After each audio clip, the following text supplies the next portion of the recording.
Your story of coming to Alberta as a refugee. This is Alberta at Noon. I'm Judy, Aldous. Well, just this month, hundreds of people who had fled Afghanistan landed in Calgary, and Nasir Khanjar is one of them. He is staying at a hotel near the airport. Well, to be honest, we're very happy that at least my children are in safe hands right now and in a good place. Today on the show, we'll hear about the efforts underway to help resettle thousands of Afghan refugees, and then we want to hear your story of life as a refugee. Just about 7 minutes after 12, here is our phone number. Maybe you can write it down. Give us a call when you're ready to share your story. 1-866-468-4422. 1-866-468-4422. Well, Canada has promised to take in 40,000 refugees from Afghanistan, and some have already arrived. Nasir Khanjar is among them. He, his wife, 3 children arrived in Calgary about a month ago. Nasir is a physician, and he worked on Canadian projects while in Afghanistan. And he, along with a group of other refugees, are being housed at a hotel near the airport. And Nasir is on the phone with us now. Hello. Hello, ma'am. Thank you very much. Thank you for giving me the opportunity to say and to share my story with the audience of CBC. Thank you very much. Oh, well, you're welcome. It's really nice to meet you this way. I'm wondering, what has the last month been like for you? Yeah, it was great. Now we feel, however, we were under lots of pressure and we were just stressful, and it was a kind of depression I got. But now we think that we are in the safe hand and we are doing good and we are at the right path. There are very nice people. They are helping us, especially the CCIS people. They have been very kind to us, and they are showing the way for us how we get settled down easily in Canada and feel this as a new home for us. When you were in Afghanistan, before you had to leave your country, what was the work that you were doing that put you at risk from the Taliban? Yeah, indeed, my employment started in 2002 after the collapse of the previous Taliban regime and the new transitional government come up, and I started working with the Pharmacians Sans Frontières Committee International as an administrator. Then later on, I joined the United Nations Office for Project Services, and I had an active partnership and activity and election programs, the both presidential election program and also parliamentary election. And then later on I joined an agency called Afghanistan Health Service, that most of its fund was coming from the Canada. I think they have another, the sister agency called Agrawal Foundation Canada. And our funding was coming from CIDA, Canadian International Development Affairs, and also GAC, Global Affairs of Canada.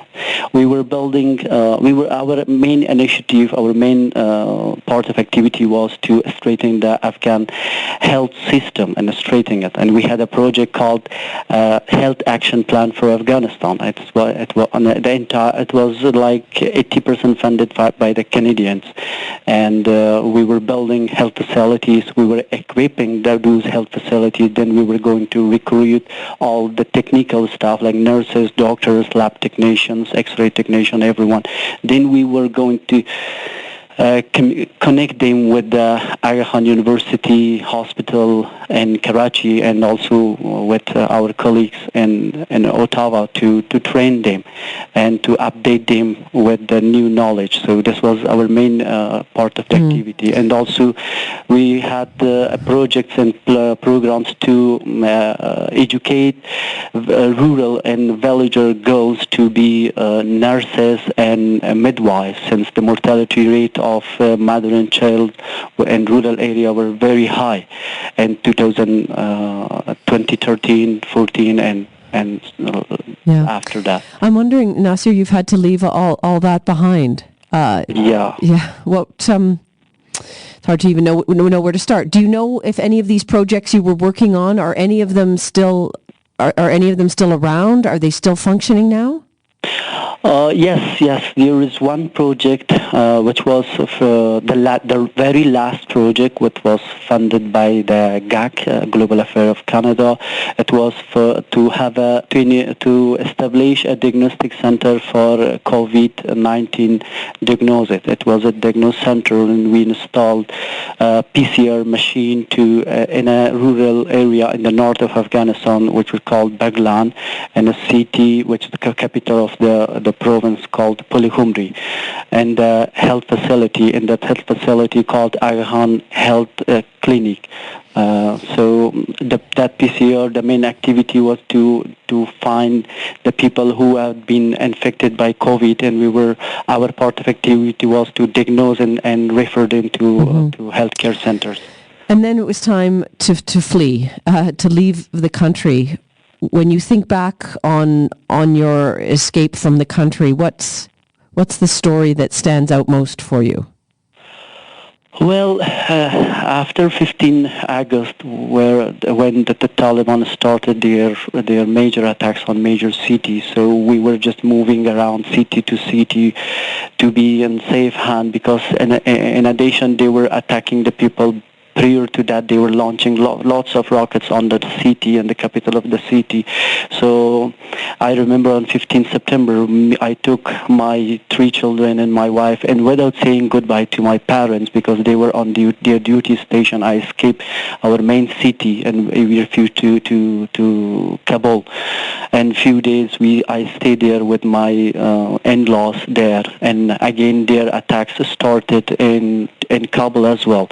So my children, I took them all around, and during our journey we have seen like lots of cars dead bodies from both party, Taliban and Afghan civilian and Afghan army, Afghan police were on the road. So, and after that, again we went to our village, and the Taliban started attacking our village. Then again it was 23rd of August that I got a travel document from the Canadian government that they were telling us to go to the airport. It was 3 o'clock in the afternoon. So I took my 3 kids and my wife, and we left everything behind us. All the investment we made in the past 20 years, my house, clothes, cars, everything, we just leave them. And we have been instructed to not take much luggage, so we took 1 pair of clothes in the back, and we just start traveling to the Kabul airport. And there we have seen another hell, because the Taliban, they were just shooting the people. And I saw a boy that a Talib soldier shoot in his eye, and he just fell down in front of us. And there was a ditch, a very messy ditch full of water from the toilets. We had to cross that ditch and reach to Canadian and other international troops. So whenever I remember that, and still my children, they're having nightmares of those occasions, those incidents that we are experienced during our travel to the Kabul airport and later on, because we were in Kabul, the Taliban putting bomb on the people to just send them away from around the airport, and it was very horrible. Yes. Yeah. And so now that you're here, you've just been in Canada for a month, or in Calgary for a month now. Do you know what's next for you? Yeah, I think a bright future is ahead of us, since I have been connected to very nice people with EMGA, because I'm a physician. So I wanted to start my career as a physician here, and prior to that I have to just get my credentials. So I got connected with EMGA.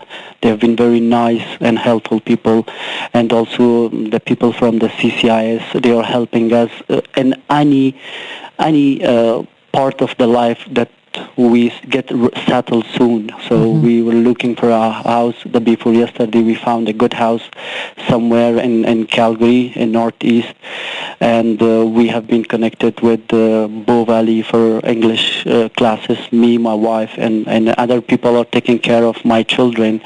So to consider all these things, I think we are in the safe hand, and a bright future is ahead of us. Well, Nasir, It was really lovely meeting you this way, and Thank you very much. Welcome, and best of luck to you and your family. Yeah, thank you very much. And also considering this occasion and in this moment, I would like to thank the entire people, the entire Canadian citizens who help us back there from Afghanistan to Toronto and from Toronto to Calgary. They have been very nice people. And still it gives us a kind of thinking, a sensation that still they are kind people. They're just this angels that they are trying to help the people without considering their religion, their country, their nation, their color, and they just keep helping us without any expectation. And we understand that still there are other peoples that want to help the others without any expectation. And I'm very thankful, and we promise to be to respect the Canadian law and regulation and respect all the Canadian regulation and be a good Canadian citizen from now on. Nasir Khanjur, thank you again. Thank you very much, madam. Yeah, thanks for the time. Nasir Khanjur, he arrived in Canada from Afghanistan with his wife and 3 children about a month ago. Well, we're wondering if his story hits home with you. Perhaps you yourself came to this country as a refugee, whether it is in the distant past or in the near past. We'd love to hear about your experience. We're interested in what it took for you and your family to begin a new life here. We want to know what worked, what didn't. Here's the phone number, 1-866-468-4422. If you are perhaps someone who has worked with refugees, supported them in some way, what would you say is necessary for resettlement to be successful? Again, the number is 1-866-468-4422. You can email us. We're alberta@noon@cbc.ca, or send us a tweet. We are at Alberta@noon. Coming up after 12:30, I'm going to speak with a researcher who asked Syrian refugees about their experience starting over in both Lethbridge and Edmonton. Bit of a hint, those in Lethbridge fared a bit better. We'll have that interview for you ahead on the program. But my guest for the rest of the program actually came to Canada as a refugee himself many years ago in 1988. Fairborz Birjandian is CEO of the Calgary Catholic Immigration Society. So if you heard Nasir mentioning CCIS, that's CCIS. Fairborz is also the national co-chair of Canada's Afghan resettlement operation. And we've connected with him via Zoom. Fairborz, hello. Nice to have you back on the program. Hi, Judy. Thank you for inviting me. Thank you for doing this. All right, let's talk about numbers. How many refugees from Afghanistan have arrived in Canada since the Taliban took over this summer? I would say so far about 4,400 people have arrived, roughly. And they started, as Nasir mentioned, the story, actually the whole project started early August. We needed to get prepared, so we designed a protocol and a structure as how we're going to manage that. Again, Nasir mentioned that these people actually, they just left their home. They were very lucky to be at the airport and land in Canada. So the changes has been, amazing. How they cope, so we knew that when they come here, obviously they need everything, because this is very unique, because this is the group of people that no immigration work, no health checkup has been done before they arrive in Canada. They all had to be happening when they arrive in Canada. Again, let's remember during the COVID. So amazing work was done in Toronto. So they stayed in the hotel. Out of 4,200 that they went to Toronto, so far about almost 2,500 of them have moved to 27 different communities across the country.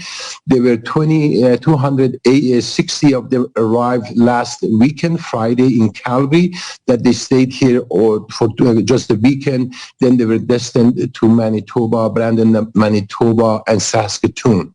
So we are expecting another 5,000 people come to Calgary, and I can talk about them if the next question. Yeah, absolutely. Well, before you talk about those who are arriving, the 5,000 expecting, I'm wondering, I know you were at the airport when a plane full of people arrived. Tell us what that's like.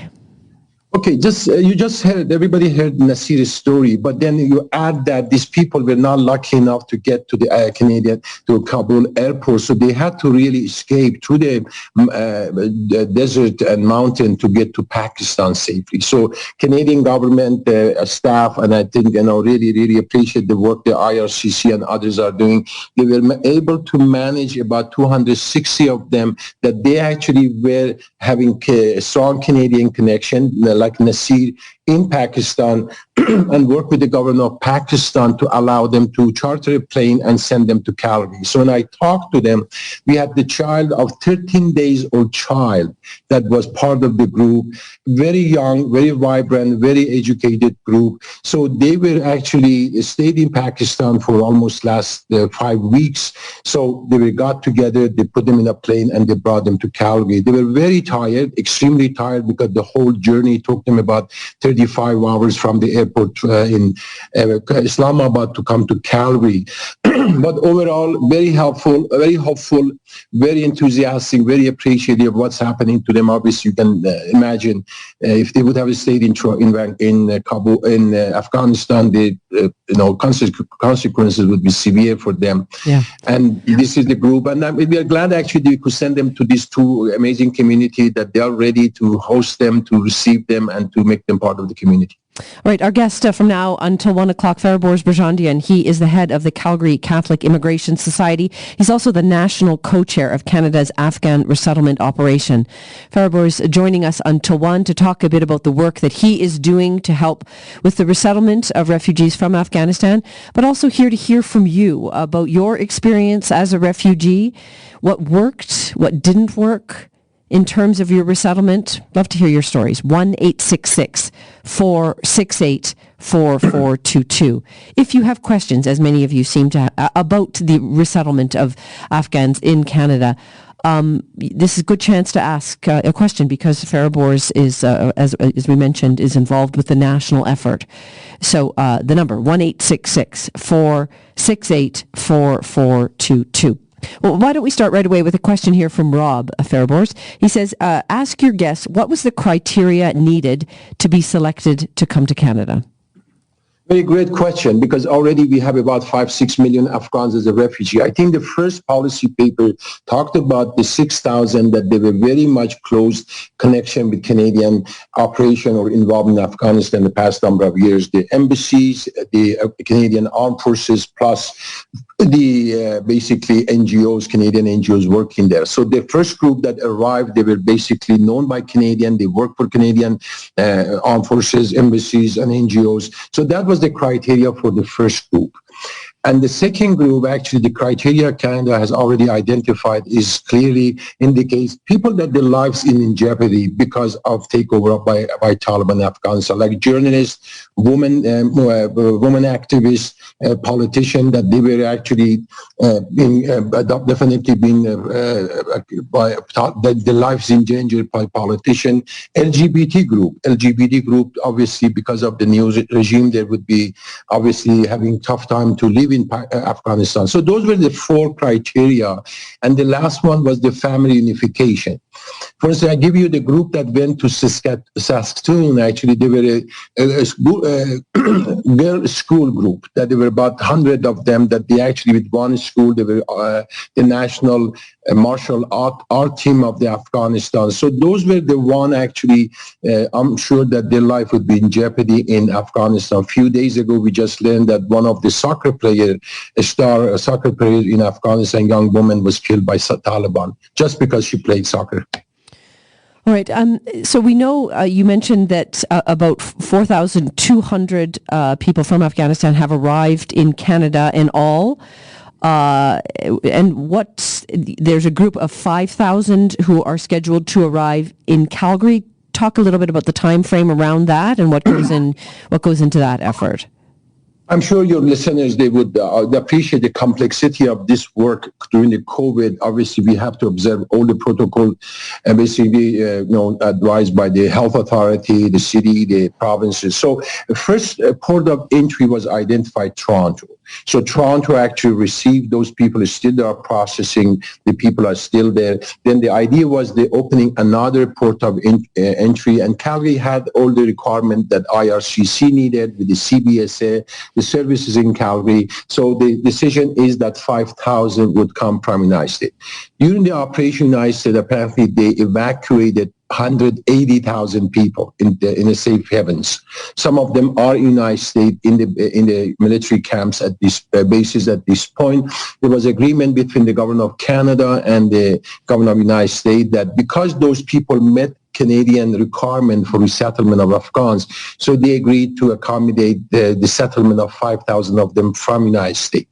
So we are talking to the International Migration Organization and also other players in the United States to facilitate their arrival in Calgary. That would be 5,000. All right. If you have a story, you've been listening in, I'm sure, very carefully to the stories that you're hearing, listening to our guest, Fairborz Birjandian, and we'd love to hear from you. We're asking about your story as arriving in Canada as a refugee. I know we have many people who call into our show regularly who arrived here as refugees. We'd love to hear your story, maybe thinking back on your early days, and then just helping us understand what works and what doesn't work when it comes to sort of successful integration of refugees into society. Love to hear your perspective. The number to call is 1-866-468-4422. 1-866-468-4422. Here is an email, Fairborz, that came from a listener named Leslie, who said, I have a tiny bit of experience with a Syrian refugee family, and other people have told me similar stories. Sometimes the parents, in particularly, are enormously traumatized, and some of them make the transition to being Canadian and some don't. Many of the families were successful middle class in Syria and come to Canada and be destitute. Well, hopefully not destitute, but that's, incredibly hard. Syrian society is quite traditional, so fathers who don't find work can be devastated. They do this for their kids and their grandkids, but they struggle, she says.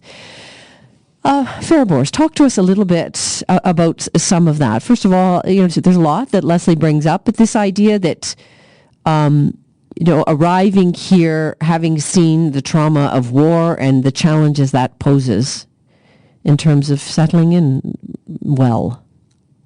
Of course, again, settling in any new countries, in any situation would be complicated. Again, Canada not only brings refugees, but bring a lot of immigrants, highly educated. They have the means. They did not go through the trauma. But still, the whole settlement, there's been research done, books written about this whole process of how people become a Canadian when they come to Canada. That is a whole process. There are indexes for integration that we look at the successes of that. Overall, Canada, I think, one of the best places to go to as far as the success of immigration, success of settlement for entire population of immigrants, especially the refugees. We have a good track record.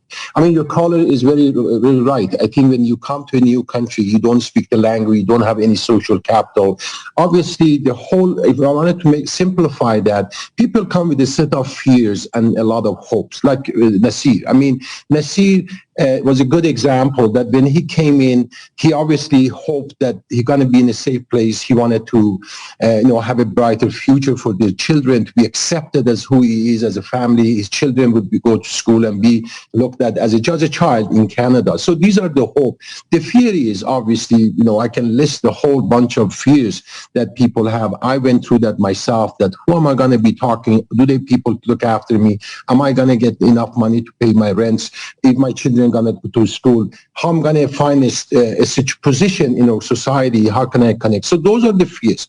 So the settlement program that we have developed across the country really deals with those set of fears. Again, we do as a service provider, but again, the community obviously is a big, important factor in success of that. I'll give you one example. Nasir is going to move into his house very soon. Already his children has been assessed for the school. Him and I don't think he would need language training, but I'm sure his wife may need it. So she may go to school. We are matching them with a Canadian family, and we have many, many amazing volunteers. So this is a good place to start to remove those fears. As far as the success goes, this is the price that people pay. We have to remember there are 70 70 million refugees and displaced across the globe. So for people coming to Canada, including myself in 1988, when I came to Canada, I was one of the fortunate ones that got the opportunity to come to Canada, obviously. So yes, there are going to be I think I'm highly educated. I have 2 degrees. I was, doing a lot of big project. I started delivering pizza in Calgary, and I did it with joy because that was how I could start my, my life in Calgary as a pizza deliverer, and I learned quite a bit. So I think this is a price that we pay. From the cultural point of view, this is another challenge. Obviously, your caller was quite right. That's why we have services to basically talk about these changes to people, how to adapt. That's where the ethnocultural communities become so important, to create an environment for these people to be useful. We encourage them to be volunteer. I give you an example. I finished this answer to this question. When we had the 250 Afghans coming to 60 Afghans coming to the airport, actually we took some of the Afghans like Nasir that they came last week to help us at the airport. Right. So you could see how much joy you could see that they were doing by being involved and helping their fellow Afghans. Well, and I'll be honest, that is the number one question that we're getting sent to us. So maybe we can't talk about it right now, Fairborz, but maybe in the next half hour, a lot of people just like, what can I do to help? How can I help? Where do I go? What organizations are accepting refugees? That sort of thing. So first of all, we will talk about that with our guests. But if you are someone out there, especially in Edmonton, who perhaps knows a little bit about what the system is, the agencies that people can go to donate time, to donate. A woman has a bunch of computers here that she wants to help donate. We'd love to hear from you as well. 1-866-468-4422. Fairborz Birjandian, he is the national co-chair of Canada's Afghan resettlement operation. He's also the CEO of Calgary Catholic Immigration Society. Our guest today on the program as we talk about what it's like to be a refugee in Alberta. This is Alberta at Noon. I'm Judy Aldous. After the news update, we will hear about some research that shows Syrian refugees who settled in smaller Alberta cities fared a bit better than their big city counterparts. Over the next few months, thousands of refugees from Afghanistan are expected to arrive in Canada. And today we are asking what it takes to make a leap like that and to land successfully, to build a new life here when you've come as a refugee. If you know from personal experience, because that is your story, or because you have worked with refugees in your community, we want to hear from you. 1-866-468-4422. Mustafa has called our toll-free line. Mustafa is on the phone in Calgary. Hello, Mustafa. Hello. Hi. So you arrived here as a refugee. Do you want to share your story with us? Yes. Thank you for giving me this opportunity, and I appreciate you bringing light to this topic. Yes, I did come as a refugee about 20 years ago. I came as a teenager. It was quite difficult. Oh no, Mustafa, your phone line has Mustafa, I'm going to stop you there. Your phone cut out. You said you arrived 20 years ago as a teenager. Where did you come from? I came from Iraq. From Iraq. Okay. Sorry, we lost you there for a second. You arrived 20 years ago as a teenager from Iraq, and then, all right, I'll let you pick it up. Sure. And it was quite difficult initially for us for multiple reasons, actually. First, being the language barriers. Second is cultural differences and financial means. But I can tell you this, we're a big family, we're 6 people. And coming here with, uncertainty of what life has for us is quite scary. But we, through dedication, I think perseverance, hard work, and we were able to establish our grounds. Myself, I'm a doctor, and my brothers are engineers here in Calgary. And we've contributed quite a bit in terms of volunteering and so forth. So I truly believe that giving back to our community is quite important and essential. As an immigrant and a refugee, what Canada has offered to us is amazing, and we are very appreciative of this opportunity. And that's another reason why I feel hard work was part of our life, and that we've taken just because we want to give back. this opportunity wasn't easy, and therefore we didn't take it for granted. And I feel that many will echo my comments here, that this opportunity Canada offered will be engraved enough and ingrained enough, and therefore we will continue to work hard and to give back and be part into our community and bring a positive, at least maybe minor change, whether it's a micro level or even the macro level down the road. Mustafa, it was great to have you on the program. Thank you for phoning us. Thank you very much. Thank you. The number for you to call is 1-866-468-4422. If you would rather write to us with your story or your questions, we are alberta@noon@cbc.ca, and on Twitter we are @alberta@noon. Well, almost exactly 6 years ago, before I was with you on this program, I was a reporter, and I went to a resettlement center in Calgary to meet a group of people who had just arrived as refugees. They were mostly at the time from Syria, but Zainab Al-Kaisi was there. She had fled Iraq. She'd been in Lebanon. She ended up in Calgary. I think it was day 2 of her life in Calgary when I met her, and Zainab is on the phone with us now. Hi, Zainab. Hi, Judy. How are you today? I'm doing great. How are you? I'm good. It's so nice to have you again here and talk to you. I just remember the first time I met you, remember? Yes, it was cold. It was November, wasn't it? What do you remember from those first few days? Oh my God, the first days I just came here. I came in the winter time, almost November, end of the November, and then it was snowing in the same day, and I couldn't sleep all the night because I just felt scared for the new culture. And by the way, I tried in the airport because I don't know what happened to me. So and because I couldn't sleep all the night, so I just look at the window. And I found the guy, he just snow the shovel the snow outside. So what? He is crazy to do this shovel, and it's still snowing. And then I just recognized the second day, it's this bar change. So stop there, Zainab. You were watching somebody out your window shoveling snow, and you were wondering, what are they doing? It's still snowing. Why is shovel the snow? And then just because this is a bargain, though, this is the life here. And the second thing, it's because I don't have a good clothes. When I came here, it was so cold, and I just wore the jacket, and it's nothing. It doesn't work at all. And even my shoes, it's as I didn't wear anything, just a socks and in the snow. It was so cold, yes. And I just keep thinking, why the people stay here? Why have to change the country? But for a while, I found this is a place it's worth to live here in Canada.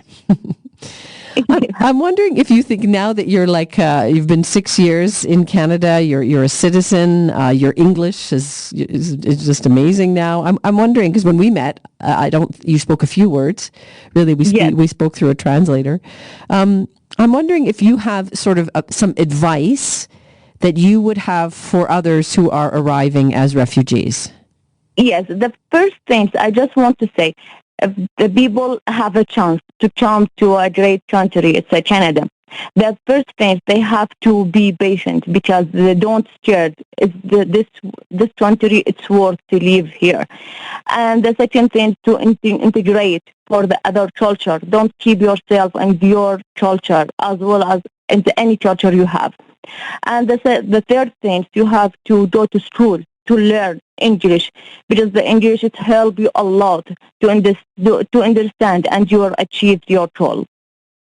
You said something interesting. You said be patient and to integrate with other cultures. What are you talking about there? So not to just be with people who are from your home country?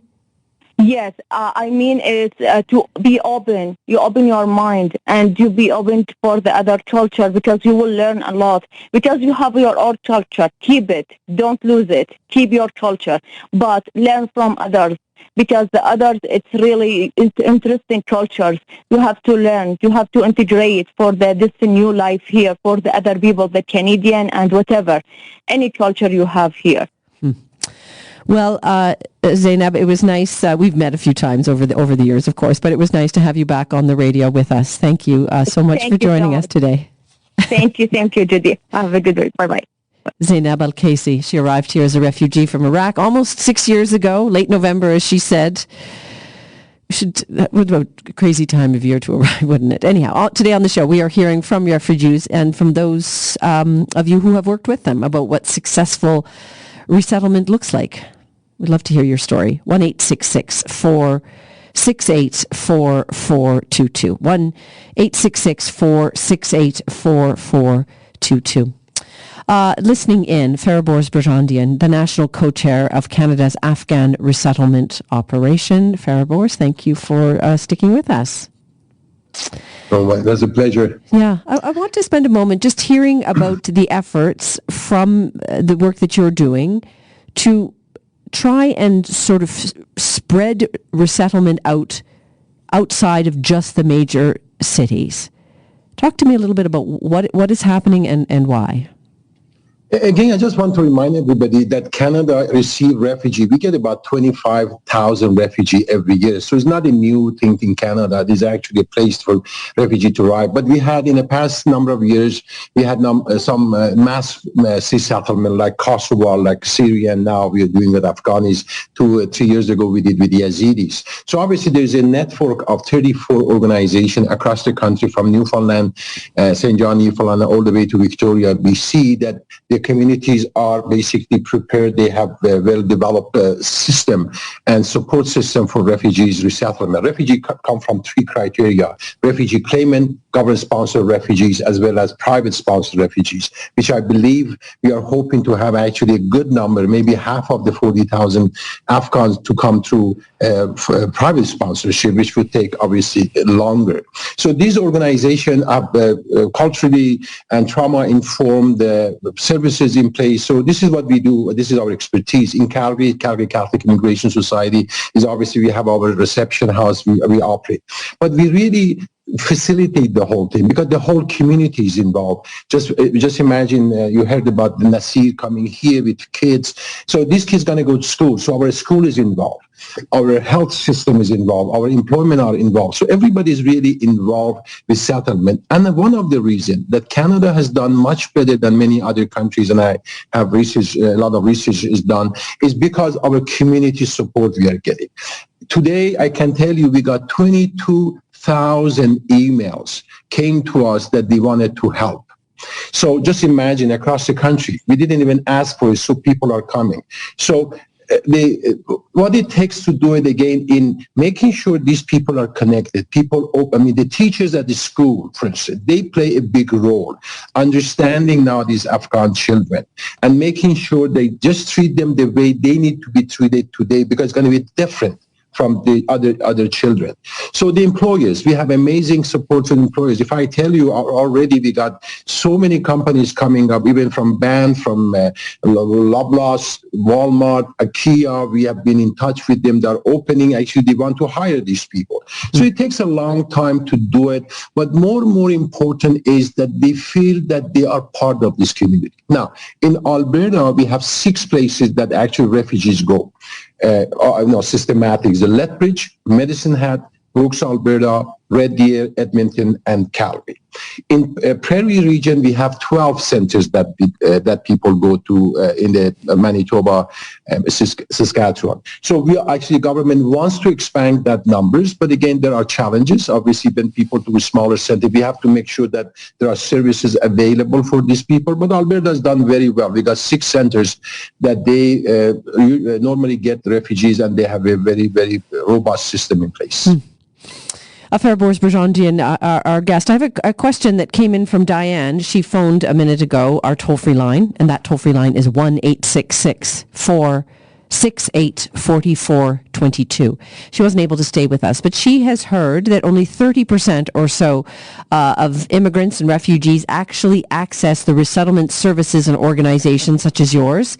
Is this true? If so, why is this happening, and what can be done to get those numbers higher? 30% of people only access. I'm glad she mentioned that that's not true, because first of all, 100% of refugees get basically connected, because we get actually, before when they come to Canada, we're connected. So as far as the refugees go. With the immigrant, it depends how you count the numbers. In Calgary, what we have on a national is, that's a number from IRCC, over 50% in Calgary are getting accessing the services. But you also have to remember the children under, for instance, under 10, they may not access services. So we don't count them actually. Yes, people go to language classes, but there is a limit to that. For instance, Nasir talking to us, I know he would not be qualified to go to language classes. So I think depending how to look at those numbers, but definitely those numbers are incorrect. At least Calgary, we know that 50% plus 50% are accessing services. And also there are about 20-30% people that they don't need our services. They are coming from Europe, for instance. When we look at the numbers, we say 200,000 or 400,000 people coming, 30,000 of them may come from Europe, and they speak the language, they have the connection, and they just don't have to come to us, which is a good news, actually. All right, I do want to bring another guest into the conversation because he has studied what happened with Syrian refugees who spent their first year in either Lethbridge or Edmonton. Sandeep Agrawal is the director of the School of Urban and Regional Planning at the University of Alberta. And Sandeep is on the phone with us now. Hello, Sandeep. Welcome to the show. Thank you. Thank you, Judy. So when you researched what happened with Syrian refugees who settled in either Lethbridge or Edmonton, what did you find that stood out? So we studied Syrian refugees who settled in Lethbridge and Edmonton between 2016 and 17. And our research shows that Lethbridge was actually a bit more creative, nimble, and efficient in settling Syrian newcomers than Edmonton did. And I think it's perhaps because of the size of the community. It had better connections among organizations, individuals who were interested in to help refugees out. And I think, again, back to the size of the community, the access to people, resources, were available at a very short notice. When you say they were more, that it was more creative and nimble in Lethbridge, what does that mean? What did that look like on the ground? Well, so, whenever they needed any help, like as newcomers were arriving, they could reach out to the folks within the city and corral whoever they needed. So I think they could respond to the needs fairly quickly. The other interesting thing about Lethbridge case was that this is with the help of the chief medical officer of the South Zone. They created sort of a one-window place where everybody was getting screened for their medical needs and things of that in nature. So that kind of streamlined the process quite a bit. Now, again, there were challenges that I can talk about that as well. Well, and I understand you only studied what happened in that first year. Do we have any sense as to how often the refugees leave the community where they were originally sent to live somewhere else? So we haven't had a chance to look at what happened after the first year, but we are working on a study that is looking at the matching, how destinations are decided by the Government of Canada in regards to refugees. So that's where we are at. But if you look at the literature does say that the issues of retaining newcomers to smaller places, rural areas, partly because of the limited employment opportunities and smaller ethnic communities to which they may belong to. I understand, Sandeep, that you also looked at the experience of privately sponsored refugees compared to those who were government assisted. What did you find differed in those two experiences? Yeah, so this was a study again related to the Lethbridge and Edmonton cases, and we wanted to see if the experiences are different across the three government programs, two that's privately sponsored and the other one government assisted program. Usually the government narrative is that, the private sponsored refugees do much better in terms of their settlement process than the government assisted ones. But what we saw that the challenges were pretty much the same that the privately sponsored refugees faced in terms of accessing services, learning English, finding employment. In fact, when Syrian refugees were arriving in Canada, especially to Alberta, Alberta economy was sort of not doing so well. So we had cases when sponsors abandoned the refugees, and in some instances there was some tacit agreement between the refugees and the sponsors that the refugees would be brought here, but they would be on their own. So there were a lot of such instances among privately sponsored ones. And we interviewed a number of settlement agencies, and they said that they saw more privately sponsored refugees lining up for food, looking for furnishing and housing and such. Interesting. So given all of this, and as we look at, sort of the 40,000 refugees from Afghanistan expected in Canada over the next few years, what do you think, just sort of like one piece of advice for like system-wide on how, what would work best to help refugees settle here and sort of start off their new life as best as possible? Yeah, that's a very good question. Just building on what was said before, there are about 33 settlement organizations. So there are only 33 sort of communities across Canada where government-assisted refugees go to. So the key here is matching the refugees in regards to their medical needs, their family and friends connections, their individual characteristics, as someone mentioned, if there's a physician or what have you. So human capital that they bring with the community where they will be settled. Because if that matching doesn't happen properly, most likely the refugee is going to move from there. That's secondary migration, and that is wastage of government money and wastage of refugees' money. And then wherever the refugee goes, he or she just doesn't get the same level of services. So I think that matching is absolutely the key for a successful resettlement. Sandeep, thank you for joining us. That was very interesting. Thank you. Sandeep Agrawal. He has studied Syrian refugees' experience here in Alberta. He's the director of the School of Urban and Regional Planning at the University of Alberta. Just 4 minutes left in the show, so we'll bring Jim right away into the conversation. Jim is in Calgary. Jim, hi. Hi. Hi. So you work as a volunteer mentor. Am I right? Yeah, so I'm working with the Second Family through CCIS as a community connection network person. Hi, Fairborz. It's been an excellent experience for me, and for anybody who's wondering if they should do it, highly recommend it. I have met fantastic families through this, learning a little bit of Arabic, just learning about other cultures. And the first family came, they had no relatives here, they knew really no English. So I was a lot more hands-on with them, which was great. Second family already had another brother that was here earlier, and he was able to help them out tremendously. So for me, that's been mostly social. I'm also volunteering with some of the newcomers on a youth at risk program that I've just started doing. So I'm really enjoying it, and people have been so friendly, and that's something that's been really common for the volunteer people that I've talked to. So highly recommend it.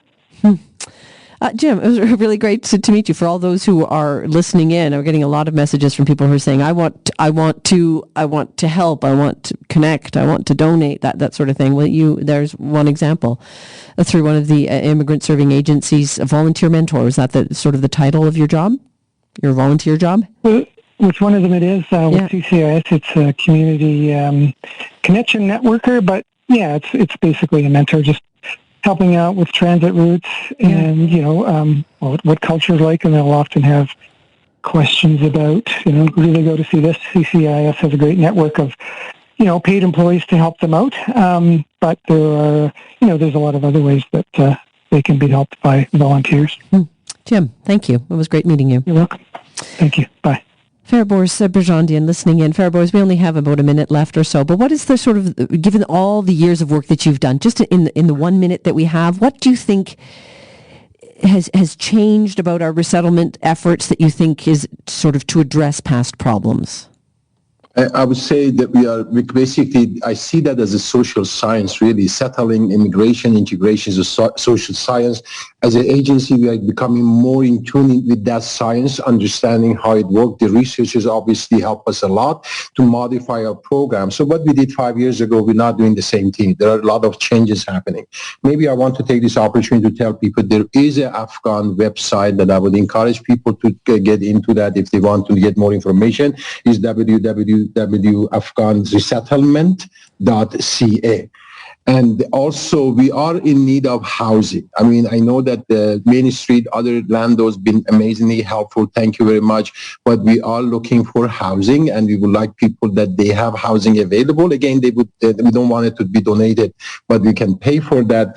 They could call 403-262-2006. Somebody will talk to them, and if they have housing available, that would be amazingly helpful. Okay. Fairborz, I'm going to say thank you to you and goodbye, and I'll repeat some of that information once we've had a chance to do that. But thank you again. Really appreciate having you on the show. No, wonderful. Thank you for doing this. That was great. Thank you.